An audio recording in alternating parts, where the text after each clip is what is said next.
વિમાન દુર્ઘટનાને લઈ સરકાર મંત્રીનું બોર્ડ બલાપણ સામે આવ્યું છે। પોતાના કાર્યકરોએ 200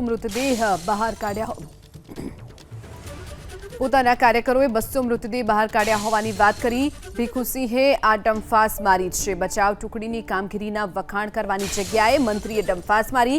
ભૂપેન્દ્રભાઈ, જુઓ તમારા મંત્રીઓ આવી દુર્ઘટનામાં પણ જશ ખાટવાનો પ્રયાસ કરી રહ્યા છે। આખો દેશ શોકમાં છે અને ભીખુસિંહ પોતાના વાહવાહીમાં વ્યસ્ત છે। આ પ્રકારનું એક જે તેમની વાત છે તે સામે આવી છે। આવી દુર્ઘટનામાં પણ ભીખુસિંહે ક્રેડિટ લેવાનો પ્રયાસ કર્યો છે। હવે તો આ ઘટનાને લઈ આ પ્રકારની ક્રેડિટ લેવી તે હદની વાત થઈ ગઈ છે।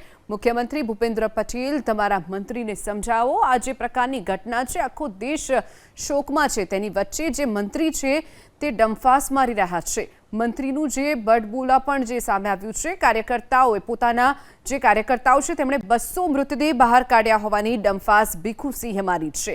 બચાવ ટુકડીની કામગીરીના વખાણ કરવાની જગ્યાએ તેમણે આ પ્રકારની ડંફાસ મારી છે।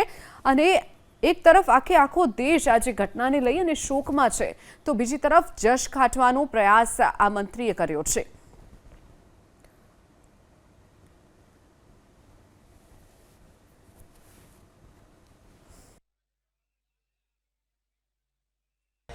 આ જે પ્લેન ક્રશ થયા પછી જે રીતે સ્વયંસેવકોએ જે કામગીરી કરી છે, ડેડ બોડી બહાર કાઢવાની જે કામગીરી કરી છે, એમાં પણ આપણા અરવલ્લી જિલ્લાના યુવા મોરચાના પ્રમુખ ભાઈ અમીશભાઈ પણ ત્યાં સ્થળ ઉપર પહોંચી ગયા હતા તાત્કાલિક, કારણ કે નજીકમાં જ હતા અને એમને એમના જણાવ્યા મુજબ લગભગ 200 ડેડ બોડી એમને પ્લેનમાંથી બહાર કાઢવાનું પણ કાર્ય કર્યું છે। એટલે એક સરાહનીય કામ કર્યું છે એમને, માનવતાનું કામ કર્યું છે એમને।